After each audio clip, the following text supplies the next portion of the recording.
Assalamualaikum warahmatullahi wabarakatuh.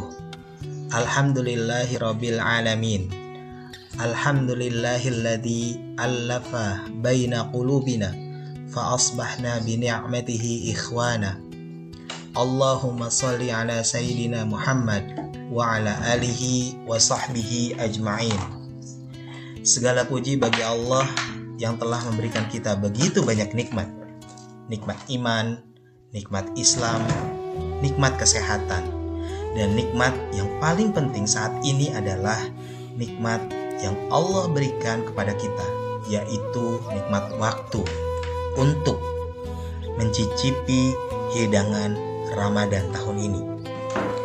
Salawat dan salam semoga tercurah kepada suri tauladan kita, contoh kita untuk menjalani kehidupan di dunia, dialah Muhammad Sallallahu Alaihi Wasallam. Teman-teman yang berbahagia, Ramadan akan segera berakhir. Tentu ada kesedihan di sana karena hidangan-hidangan yang Allah berikan akan segera berakhir. Namun hidangan itu tidak hanya di bulan Ramadan. Begitu juga kita akan berbahagia untuk menyambut Idul Fitri. Berikut adalah amalan-amalan sunnah saat merayakan Idul Fitri. Kita mungkin tahu, Idul Fitri adalah sebuah hari raya sangat besar bagi umat Islam. Namun, apakah Idul Fitri hanya dimaknai dengan menyiapkan hidangan yang enak dan banyak, bahkan sangat banyak? Atau Idul Fitri hanya dimaknai dengan membeli pakaian, perlengkapan baru, dan segalanya? Lalu, apa yang dilakukan Nabi Muhammad Sallallahu Alaihi Wasallam saat hari Idul Fitri? Yang pertama adalah bergembira menyambut Idul Fitri. Dari Anas, ia berkata, Rasulullah Shallallahu Alaihi Wasallam datang ke Madinah, dan pada saat itu penduduk Madinah memiliki 2 hari di mana mereka bermain-main, bersenang-senang pada kedua hari tersebut. Maka Rasulullah bertanya, 2 hari apakah ini? Mereka menjawab, pada masa jahiliyah kami bersenang-senang pada kedua hari ini. Maka Rasulullah bersabda, sesungguhnya Allah telah menggantikan bagi kalian yang lebih baik dari kedua hari tersebut, yaitu hari Idul Adha dan Idul Fitri. Hadis riwayat Ahmad.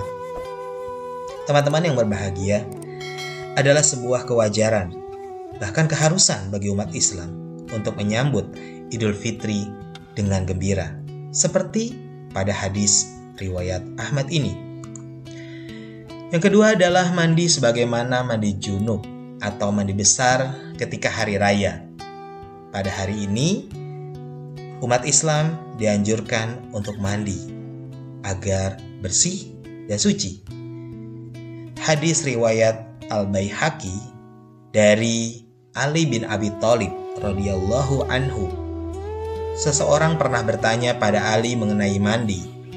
Ali menjawab, mandilah setiap hari jika kamu mau. Orang tadi berkata, bukan. Maksudku, manakah mandi yang dianjurkan? Ali menjawab, mandi pada hari Jumat, hari Arafah, hari Idul Adha, dan hari Idul Fitri. Teman-teman yang berbahagia, sudah selayaknya ketika kita menyambut hari raya umat Islam, maka kondisi tubuh kita diharapkan untuk bersih, suci, harum, wangi. Seperti yang diriwayatkan oleh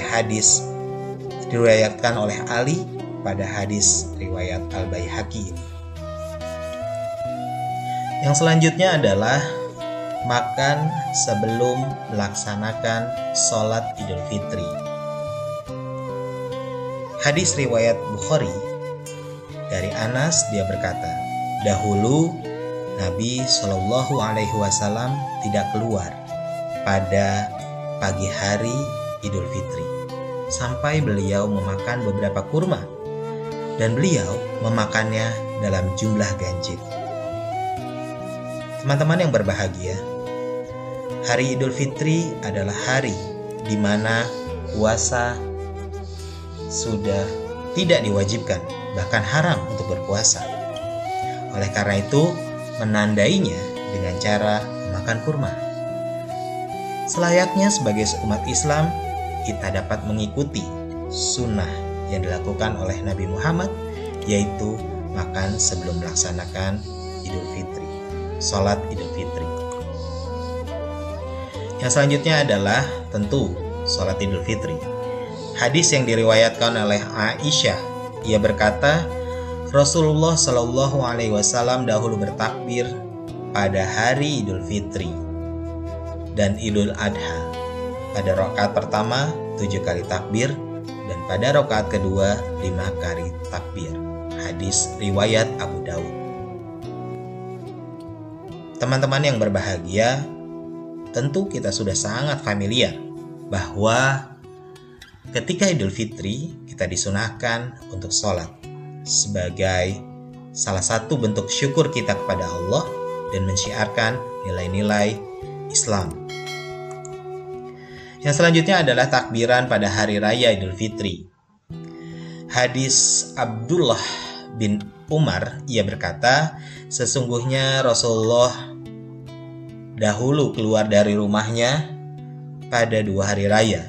Beliau mengangkat suaranya dengan tahlil dan takbir.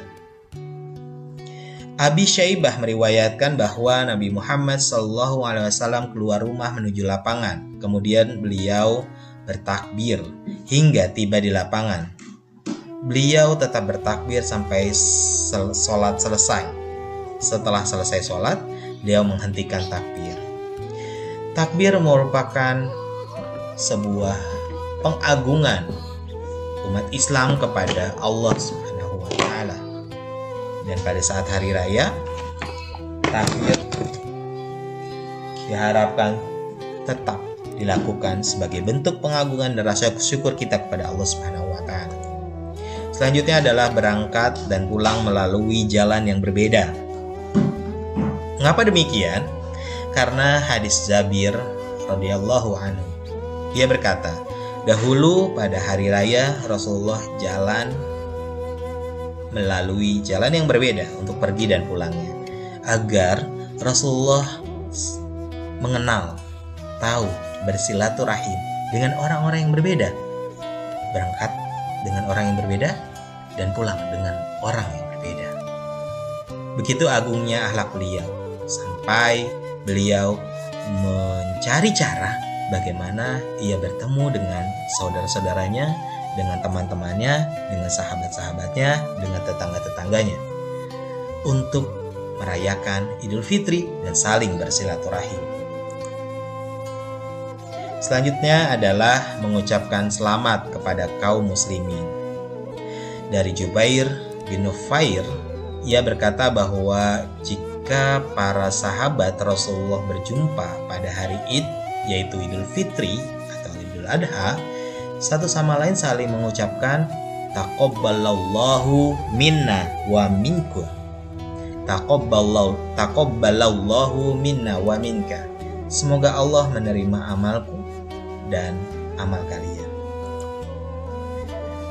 Semoga keberkahan selalu menyertai Anda. Semoga keberkahan selalu menyertai kita. Selamat Hari Raya Idul Fitri. Taqabbalallahu minna wa minkum. Assalamualaikum warahmatullahi wabarakatuh.